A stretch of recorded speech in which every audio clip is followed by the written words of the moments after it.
एक हैरत अंगेज अजीबो गरीब करोड़ों की वसीयत।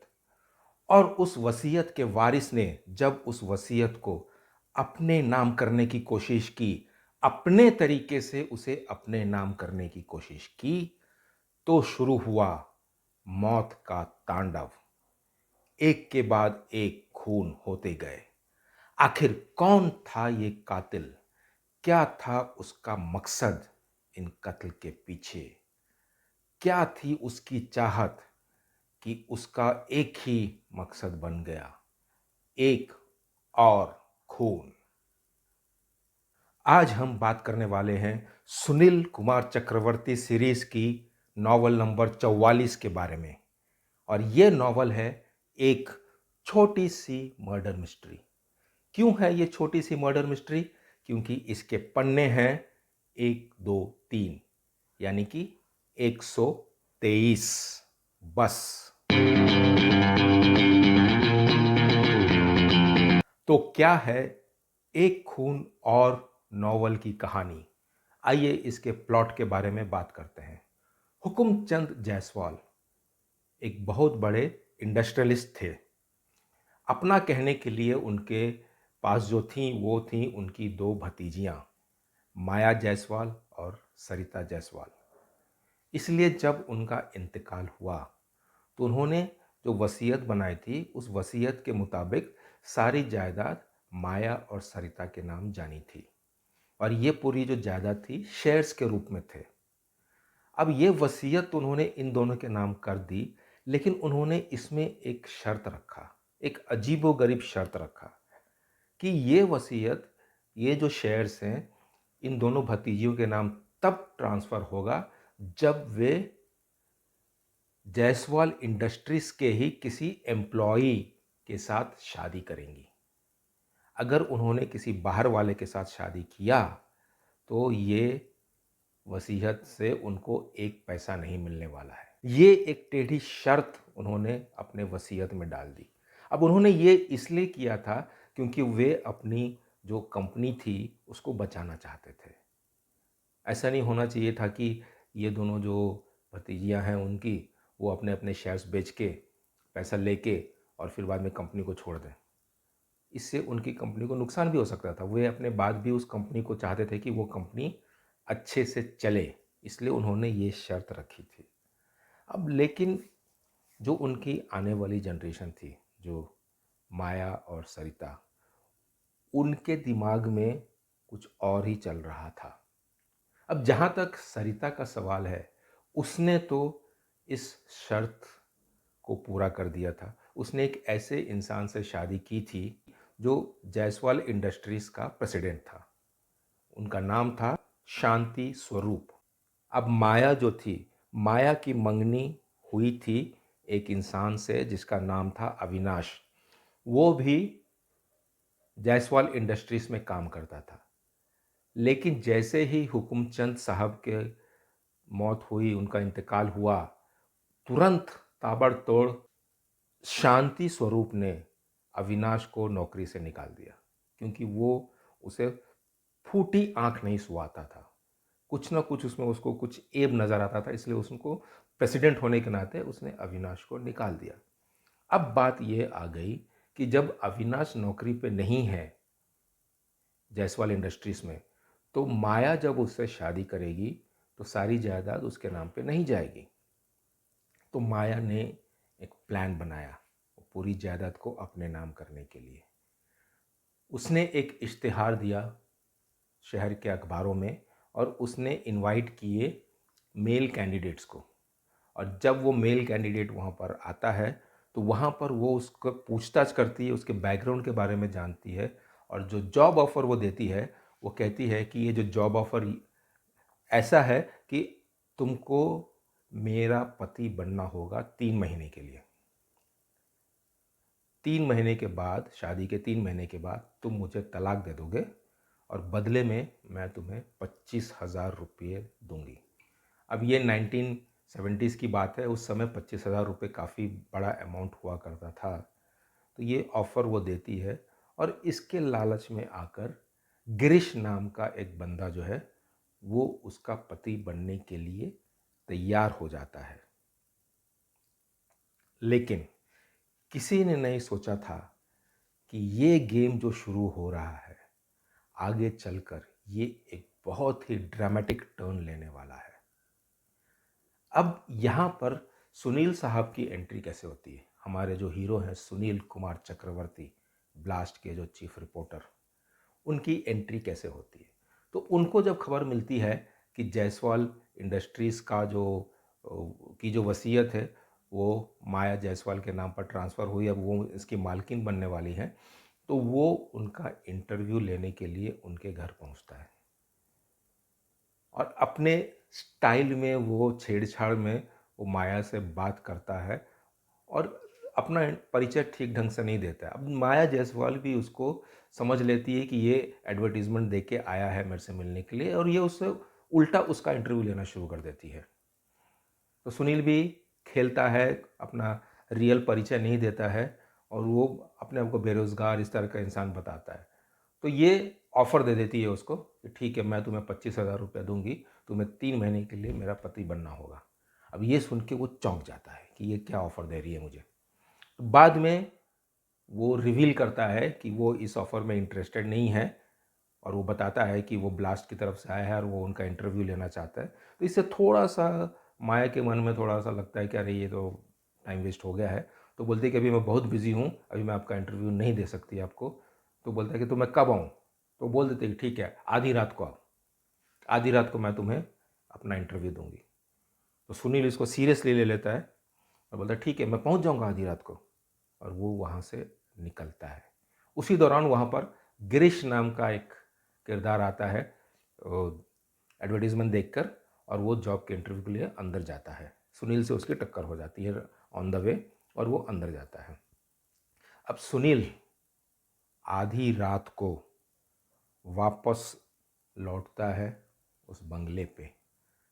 अब आप जानते हैं कि सुनील जहाँ जाता है वहाँ क्या होता है, ये कहने की बात नहीं है।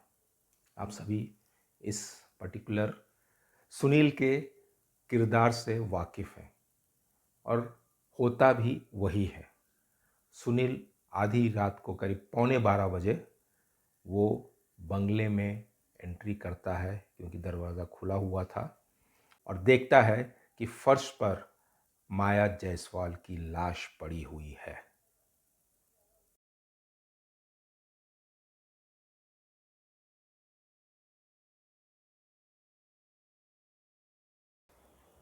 अब मौकाए वारदात पर आगमन होता है सुनील के फेवरेट इंस्पेक्टर प्रभुदयाल का।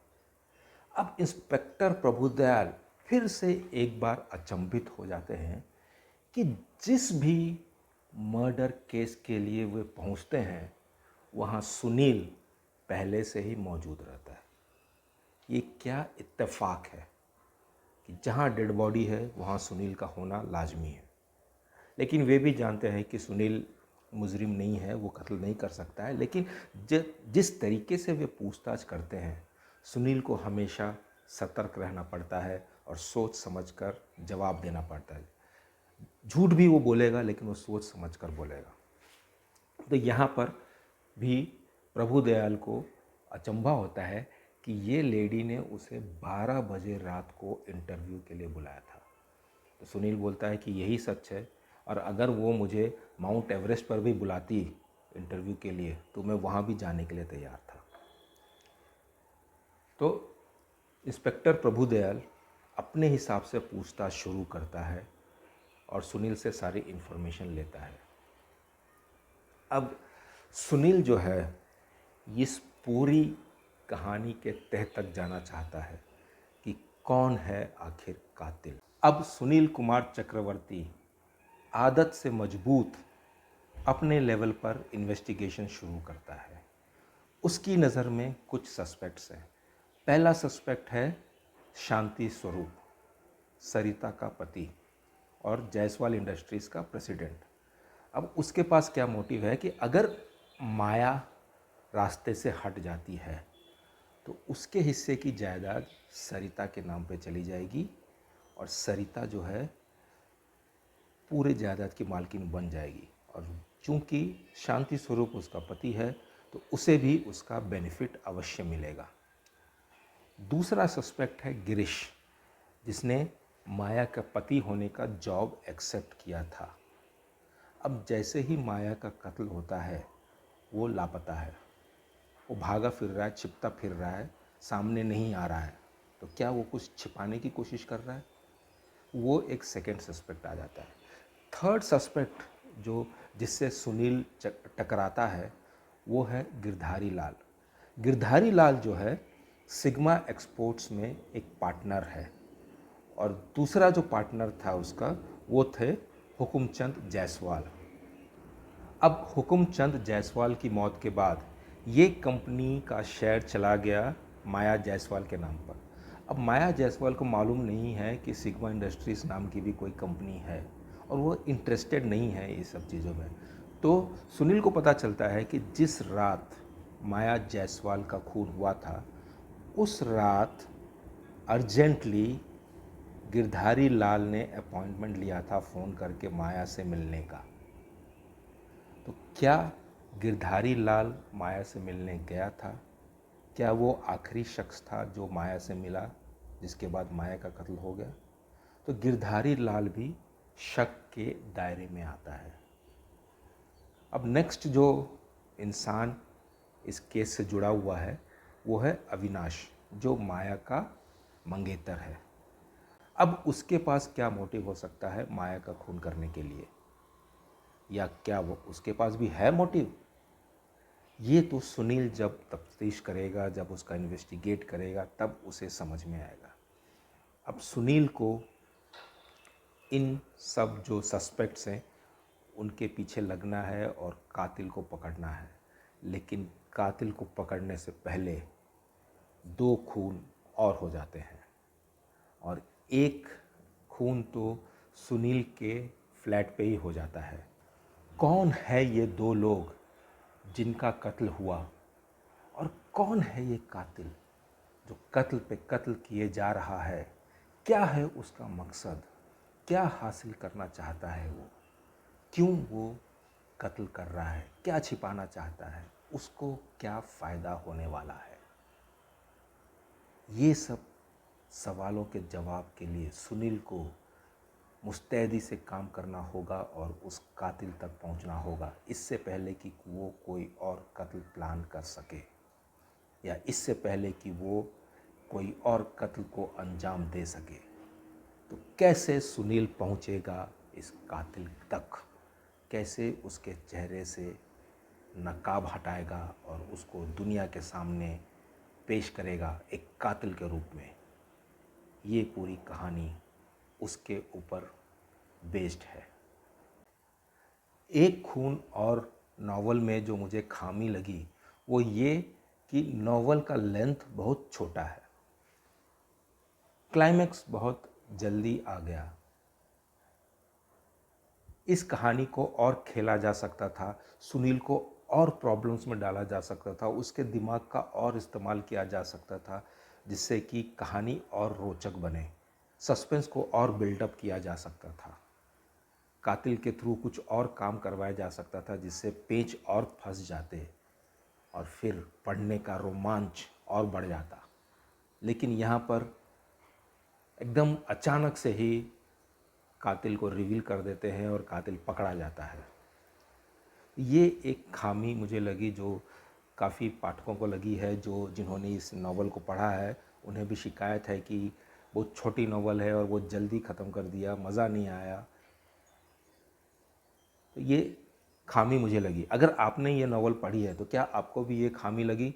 कमेंट करके मुझे बताइएगा। अब थोड़ी प्लस पॉइंट्स की बात कर लेते हैं। तो प्लस पॉइंट्स एज़ यूजुअल बड़ा ही इंटरेस्टिंग प्लॉट है। इवन दो हमको मालूम है कि एक कत्ल होने वाला है, लेकिन हमको ये नहीं मालूम कि कत्ल कहाँ होने वाला है, किसका होने वाला है और कातिल कौन है। ये एक इंटरेस्ट बना रहता है। सुरेंद्र मोहन पाठक साहब ये अलग अलग सिचुएशंस क्रिएट करके जो मर्डर करवाते हैं वो काफ़ी इंटरेस्टिंग प्लॉट बन जाता है। तो यहाँ पर भी जो जिस तरीके से कत्ल होता है, पहला कत्ल होता है, वो थोड़ा इवन दो एक्सपेक्टेड रहता है कि कुछ तो गड़बड़ होने वाला है, सुनील आधी रात को पहुंच रहा है वहाँ पर, तो वहाँ पर सब चीज़ें नॉर्मल तो नहीं होंगी, कुछ तो गड़बड़ होगा। और जब वाकई में जब वो पहुंचता है तो वहाँ पर माया जायसवाल की डेड बॉडी होती है। फिर भी आदमी को एक्साइटमेंट बना रहता है, अरे अब होगा, अब होगा, होगा क्या, होगा क्या, हो गया, हाँ। So that is great suspense, great thrill element है इस पूरे नावल में। और इस नावल का के डायलॉग्स भी काफ़ी हद तक अच्छे हैं और कहानी को काफ़ी आगे बढ़ाते हैं। पेस भी इस कहानी की काफ़ी बढ़िया है और काफ़ी तेज़ी से बढ़ती है।